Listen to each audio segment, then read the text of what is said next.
It may surprise you to learn there are more than 80 countries in the world where it is illegal to be gay, including Uganda, Nigeria, and Russia. Avery Haynes now with one country that is also on that list and happens to be a tropical paradise destination for many Canadians. Avery.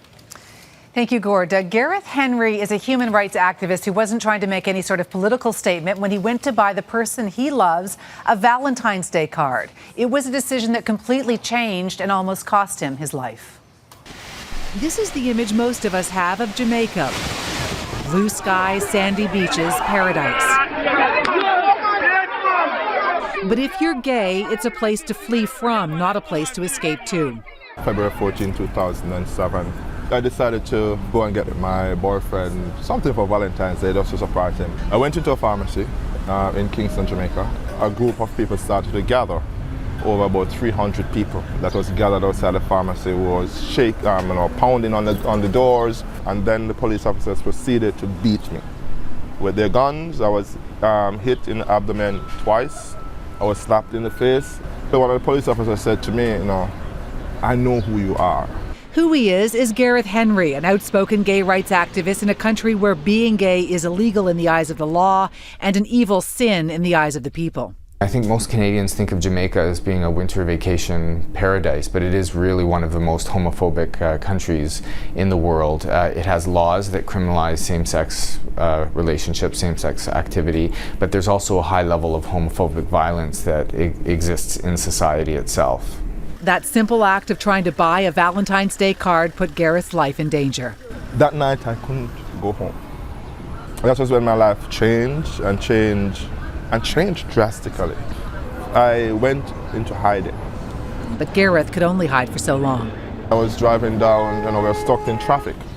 A gentleman came across to my car and he said to me, "We'll find you and we're going to kill you."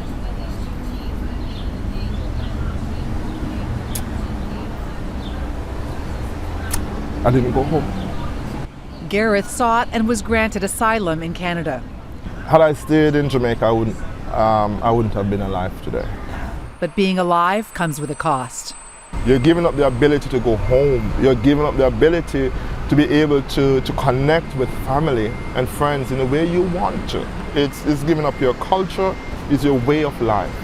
Gareth is now an activist from afar, part of this Toronto organization called the Rainbow Railroad. The name came from the period of time in Canada's history where we had an underground railroad helping slaves escape persecution basically in the United States and come to Canada. I could say we could probably identify close to 60 people that we've actually helped get out of a place of risk to a place of safety. Gareth is grateful that Canada has offered him refuge, but says running away should not be the answer.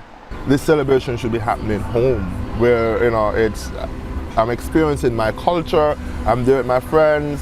And so as the world converges on Toronto to celebrate, Gareth will be walking the parade for those who can't. I walk for gay men, lesbians, trans-identified people in Jamaica in particular, but also around the world who don't have these freedoms. It's to be able to stand tall and to hold that hope or that vision that the change will come. And that subject of change is really a big part of World Pride. This is one of the conference pamphlets for all of the different delegations that are coming from around the world. We were talking about this afternoon. Pride, World Pride, or the annual Toronto Pride is not just a parade. There are all kinds of serious issues being dealt with by representatives here. And representatives from really all around the world. Yeah. And there are millions of people coming to be a part of this. And I know that sort of the focus is on the parade, but there are also all kinds of issues that are being dealt with on this conference, and we'll be following some of them throughout this week. I'd love to hear from you. You can reach out to me on Twitter. I am at City Avery. The Inside Story runs every Tuesday and Thursday on City News. All segments up on our website, citynews.ca.